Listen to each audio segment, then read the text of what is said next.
Әлемдегі барлық дүние, барлық нәрсе ғаламнан бастау алады. Күннен әрі қарай санағанда, үшінші ғаламшар және тіршілік табылған жалғыз ғана астрономиялық нысан ол Жер. Жер өз осінен 24 сағат айналса, 4 мезгіл бойы, яғни жаз, күз, қыс, көктем айларында күнді айналады.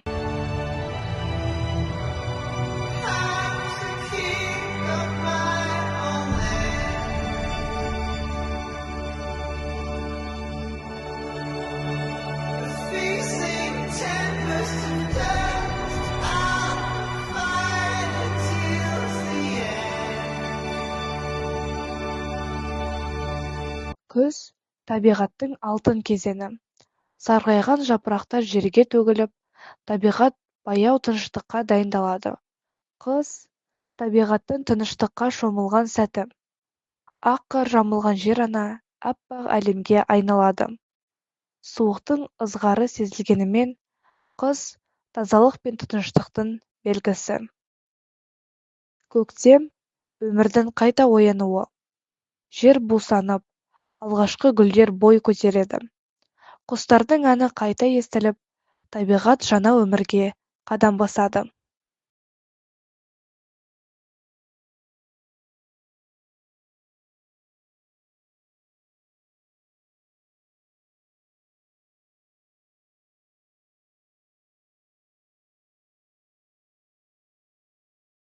Жаз – табиғаттың ең көркем шағы.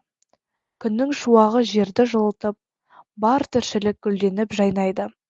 Бұл молшылық пен қуаныштың мезгілі. Табиғат үндемей сөйлейтін ұлы ұстаз. Оның әрбір бөлшегі өзара үйлесімді өмір сүреді. Жапырақтың сыбдыры, құстың үні, судың сылдыры бәрібір әуенге айналғандай. Көзге көрінбейтін кішкентай тіршілік иелерінен бастап, ұлан-ғайыр ормандарға дейін бәрібір әлемнің бөлшегі.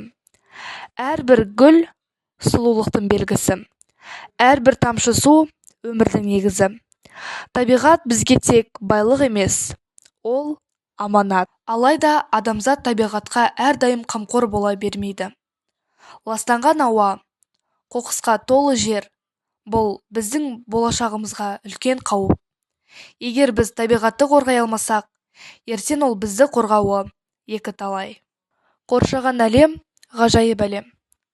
Оны сақтап қалу әрбір адамзаттың міндеті. Табиғатты аялайық, оны қорғайық. Себебі біз осы әлемнің үлкен бір бөлшегіміз.